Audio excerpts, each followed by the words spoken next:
सम्राट की परीक्षा। यह मॉरल स्टोरी जिंदगी की छोटी से छोटी सीख बड़े ही सहज और सरल तरीके से दे जाती है और इसी सीख पर निर्भर करता है बच्चों का व्यक्तित्व और उसका भविष्य। आज भले ही दिल बहलाने वाली बच्चों की नैतिक कहानियाँ हमारे जहन से धुंधली हो गई हो, लेकिन उनसे मिली सीख यकीनन आज भी आप सभी के दिलों में जिंदा होगी। एक बार एक बादशाह का बूढ़ा वजीर मर गया। वजीर बहुत समझदार था, लेकिन अचानक उसकी मौत हो गई तो अब नए मंत्री की तलाश शुरू हो गई थी। साम्राज्य बहुत बड़ा था, इसलिए उसे संभालने के लिए एक बुद्धिमान और दूरदर्शी वजीर की जरूरत थी। पूरे राज्य में सबसे बुद्धिमान और होशियार व्यक्ति की तलाश शुरू हो गई थी। इसके लिए राज्य भर में तरह तरह की परीक्षाएं कराई गयी।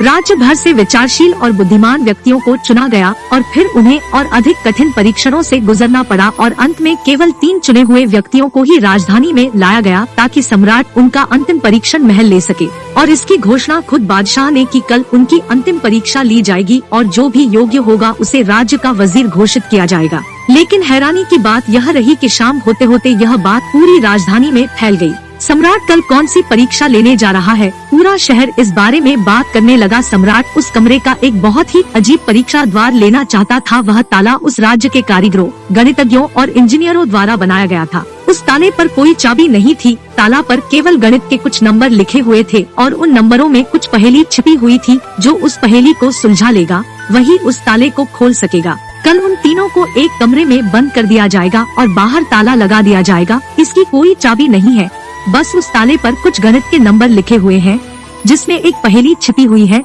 तीनों में से जो भी उन नंबरों का उपयोग करके पहेली को हल करेगा और वह सबसे पहले दरवाजा खोलेगा और कमरे से बाहर आएगा, उसे वजीर बनाया जाएगा। यह सुनते ही तीनों में से 2 बाजार की ओर दौड़ पड़े और जितनी भी गणित की किताबें ताला के बारे में मिली वे सब ले आईं और उनका अध्ययन करने लगे। लेकिन तीसरा सबसे अजीब था, वह न तो कहीं गया और न ही कोई किताब लाया और अंधेरा होते ही सो गया। बाकी दोनों ने सोचा कि शायद डर के मारे उन्होंने परीक्षा में शामिल नहीं होने का फैसला किया, या शायद यह नहीं मानता कि जो खबर निकली है वह सच है। लेकिन फिर भी उन्होंने कोई मौका छोड़ना सही नहीं समझा, क्योंकि यह जीवन में एक बार मिलने वाला अवसर था। वे पूरी रात जागकर किताबें पढ़ते रहे, जो भी ताले से संबंधित साहित्य था। जब सुबह हुई, तीसरा व्यक्ति उठा और उन 3 लोगों को सम्राट के सामने पेश किया गया।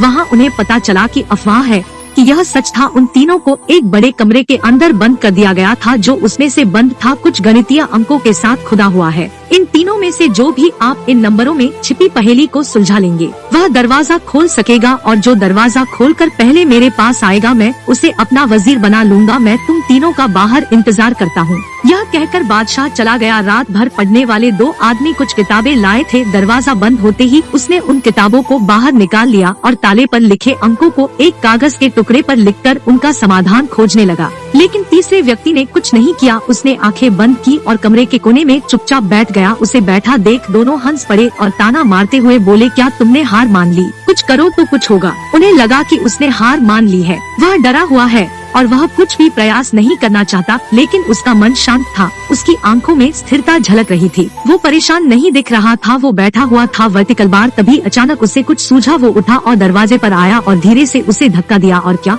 दरवाजा खुल गया। वह कमरे से बाहर चला गया। लेकिन दोनों आदमी अपनी किताबों में डूबे हुए थे। उन्हें यह भी पता नहीं चला कि तीसरा कमरे से चला गया है।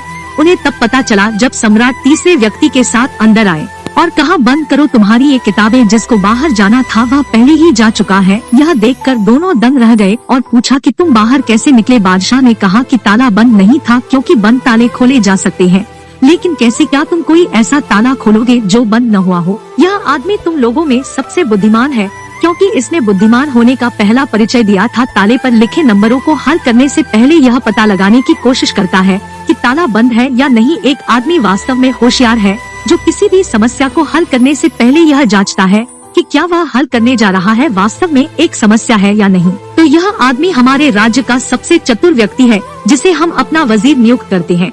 सीख दोस्तों, इस कहानी से सीखने वाली बात यह है कि जब भी हमें लगे कि हमारे सामने कोई बड़ी समस्या है, तो उस समस्या का समाधान खोजने के लिए हड़बड़ी में घबराने के बजाय हमें शांति से सोचना चाहिए कि मैं जो समझ रहा हूँ वह वास्तव में समस्या है या नहीं, या वास्तविक समस्या कुछ और है जो मुझे अभी दिखाई नहीं दे रही है। ये सी ही रोचक कहानी सुनने के लिए हमारे चैनल को सब्सक्राइब जरूर करें और वीडियो अच्छी लगी हो तो लाइक और शेयर जरूर करें।